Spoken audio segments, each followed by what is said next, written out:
Egypt is beautiful. Wow, it is indeed beautiful. That is at the best of page one. Of course, taking a look at the coast in that way.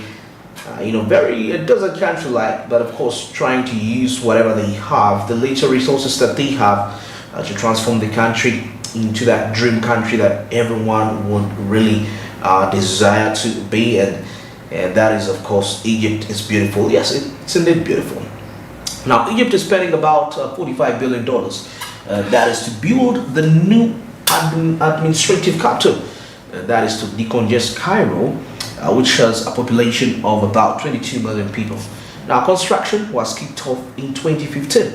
It's being built to accommodate 7 million people. Wow, that is interesting. That is according from at Facts Zone, at Africa Fact Zone. Of course, coming up with that. Of course, still coming from at Africa Fact Zone. Africa's most visited countries 2022. Egypt, of course, number 1, 11.7 million tourists. Morocco, number 2, 10.9 million tourists. Tunisia, number 3, 6,437 million tourists. And then South Africa, number 4, with 5.7 million tourists.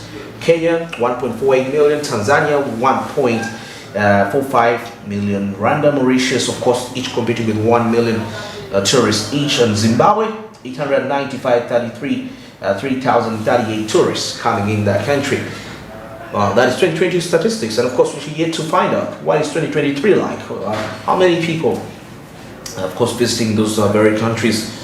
Well, that is according to at Africa Fact Zone, and of course coming up with that very particular insight. And still Egypt top the lead, and of course one of their greatest tourist attractions being the Great Pyramids. Of course, lots of people really desire to get in there and see how these pyramids were built. So that is it regarding that fact. So now, still taking a look here, that we see that Egypt collected. This is Alemi Daniel. Egypt collected $76 million revenue. That is from tourism.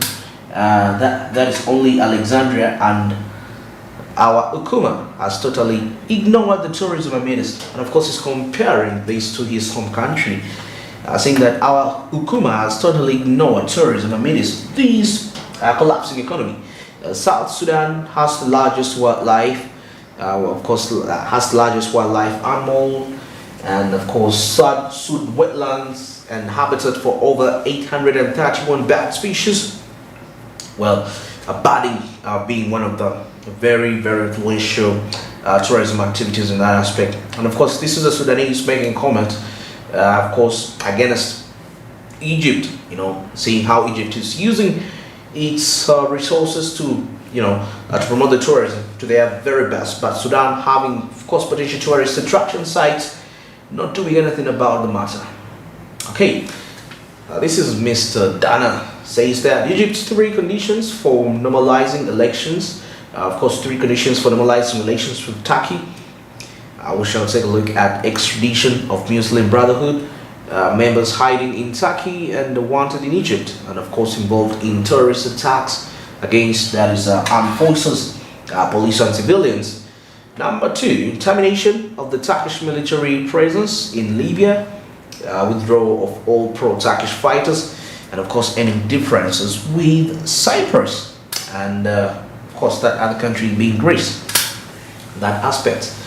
Well, of course, that is those are the 3 conditions that Egypt has put. That's in case that resume their relations with Turkey. Of course, that is something coming in right there.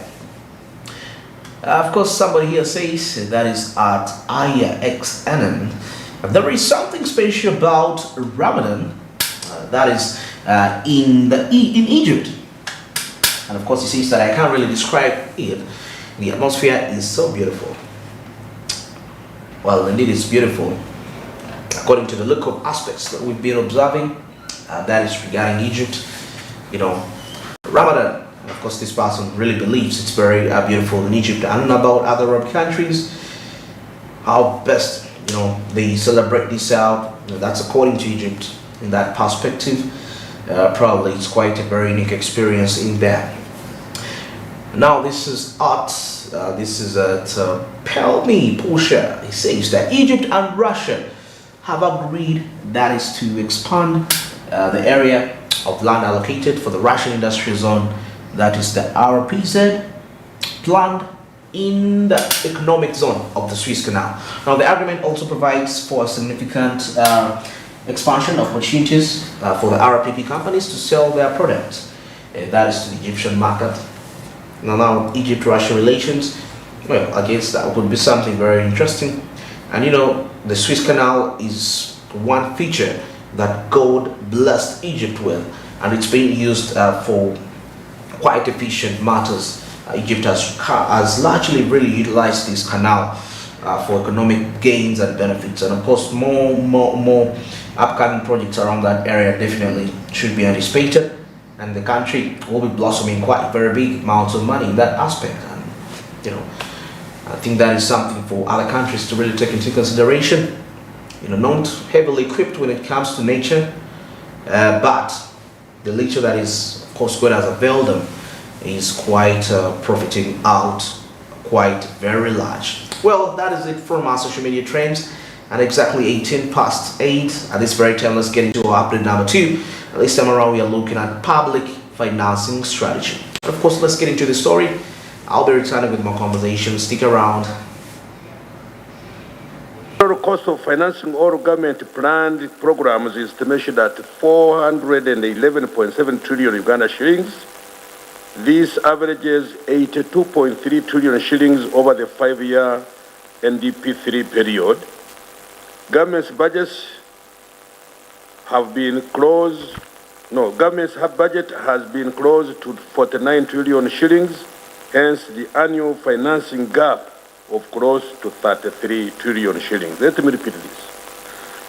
The overall cost of financing all government planned programs is estimated at 411.7 trillion Uganda shillings.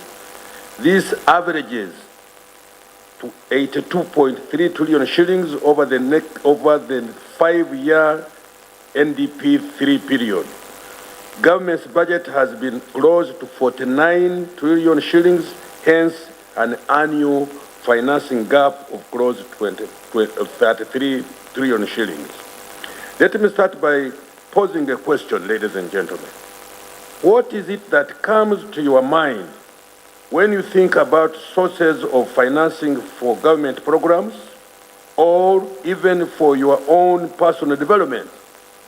What source do you think about? I pose that question. Probably many of you will think about borrowing and grants in domestic and foreign currency. And yet, these financing options have served the government of Uganda very well. However, in light of the huge development needs, including the Sustainable Development Goals, borrowing and grants are necessary, but not sufficient options for funding government programs. We have borrowed. We have received some, shall I call them donations? Grants. But as we speak today, I need more money. I could see somebody imitating what I did. We need more money in order to get where we want to get. Therefore, in 2015, at the third UN International Conference in Addis Ababa, the world leaders agreed upon a new global structure for financing the 2030 Agenda and the Sustainable Development Goals. This structure required that governments develop country-specific financing strategies aimed at mobilizing additional financing away from domestic revenues, borrowing, and grants in order to support the sustainable development. Today, the government of Uganda, represented by my ministry, is happy to publicly launch and disseminate the specific financing strategy, which was formulated through wide consultations with ministries, departments, and agencies of which some of you are part of. Thank you, World Bank, DFID Trust Fund, UNDP, and the Macroeconomic and Financial Management Institute for your invaluable support in finalization of this plan. I was saying just please clap for them. This strategy presents diverse financing options ranging from domestic to external and emerging financing options, some of which are non-date creating, like the use of remittances, crowdfunding, and foreign direct investments. The financing options in this strategy provide opportunities for each individual and institution to participate in the national development agenda, including children. Take, for example, at the height of COVID-19 pandemic, we were informed that a child paid heed to His Excellency the President's call, solidarity in the fight against the pandemic here in Uganda by contributing 10,000 Uganda shillings. And many of you represented here in your different capacities participated willingly at the time. Thank you for showing us that thank you for showing us that so much can be done without borrowing. We thank government for opening up the markets. We've done close to 8 countries. We've been to South Sudan, DRC, just came from South Africa, Burundi, next week we are going to Rwanda. One of the biggest constraints is export finance. And your Honorable Minister kindly put that on your agenda item. Number 2, my colleague talked about SME. We have a huge lower pyramid base for SMEs. The growth of this economy is going to depend on that. We need support on SME financing, but critically, Honorable Minister, is the need to reduce the costs of Bureau of Standards. Our SMEs are complaining, they are very exorbitant and they cannot afford. Number 3, quickly, because of time, energy tariffs, please reduce it. Finance on that so that we, especially the lower strata of the SME production line, we need support on that. Quickly, on transport, very, very urgently, they need to support us on the railways so that we push the cost of $130 per ton to anywhere between 60 and 40 on that. Fourthly, roads. Traffic jams, Mr. Minister, are costing us 2.8 trillion shillings alone. When we computed that, it was 52 working days. Mr. Moderator, 52 working days in a traffic jam amounts to 1.7 months in a year. When you are stuck listening to radio stations and not making business. The other bit is, of course, expedite the public bus transport system to create efficiency. The next one should be the last one. Yes. Because I'm going to create a window for you. Very importantly, your Honorable Minister, please help on the Uganda air cargo. We need that financed so that we reduce on the cost of freight. And lastly, the issue of irrigation. This business of waiting for rain is costing us, and yet we can hit easily our capacities on exports, especially for horticulture, flowers, and of course, aquaculture. Thank you very much. Well, that is regarding, of course, public financing strategy.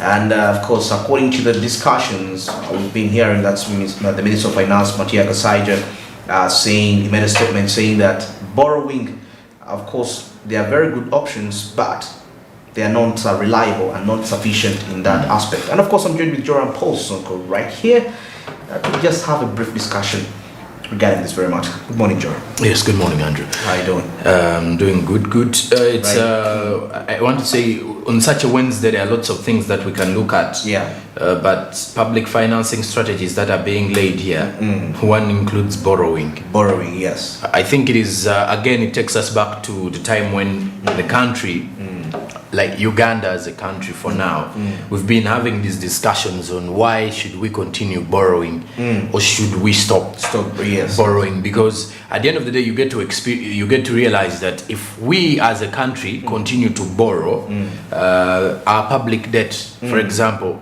continues to grow. Yes. Now also looking at the external debts that we go for, they are also growing. So at the end of the day, like he has said, that some of these kind of, the loans that we go in, the extended loan facilities that we apply for and everything. But by the look of things, government is set to acquire an additional funding. That is for both domestic and external. Actually, that's one of the discussions where he said the government should think of another alternative. You know, whereby it's not borrowing. It's not borrowing, but it's acquiring an additional funding. Of which, by the look of things, we are likely to borrow again.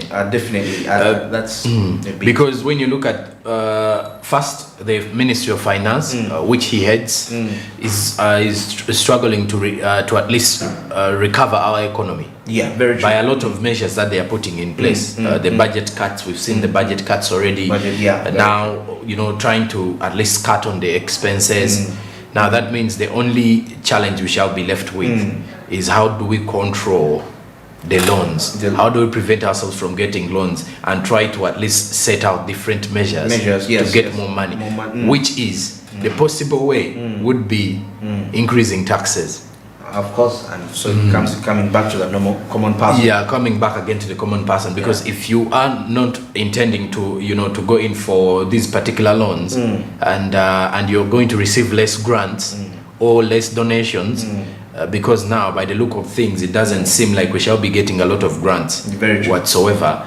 But then, if you're to look at getting money within the country, the best way again goes back to increasing taxes and making sure, or even if we don't increase, making sure that the tax mobilization strategies work out fast, so that Ugandans have to pay, so that we have less evasion of these taxes. That way, I think it will be possible. You know, just in 1 minute, I was reviewing Tanzania here amongst our Caribbean East Africa reports about their investment. Their investment rising $8.6 billion in 2 years. And something interesting when I was coming down here, it says that the report, actually we see, the Tanzania Private Sector Acting Chief, that is Rafael Maganga, said that the promising performance was triggered by the improvement in the Investment Act and policies.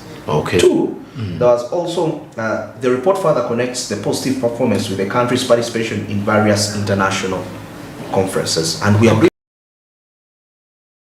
And lots of conferences. But now, have we come back to sit down and look at the acts, policy, the Investment Acts and policies? Because, you know, we may come all this side track. Actually, you saw the person, that's Mr. Stephen Asimo. Yes. Saying the ED Private Sector Foundation, saying that, you know, they're having some issues when it comes to operations. You know, government should increase financing in some areas to ease, you know, not like there's so many SMEs, you know. So in other words, increasing financing is trying to tell you maybe cut certain taxes, you know. Certain requirements are quite so heavy for the common person in there. Shall be able to prosper. Well, it's exactly 8:29, and at this very time, we're going to get into the break. And of course, when we return, we shall be getting into what's happening in the world of sports, business, and entertainment. Stick around. Good morning.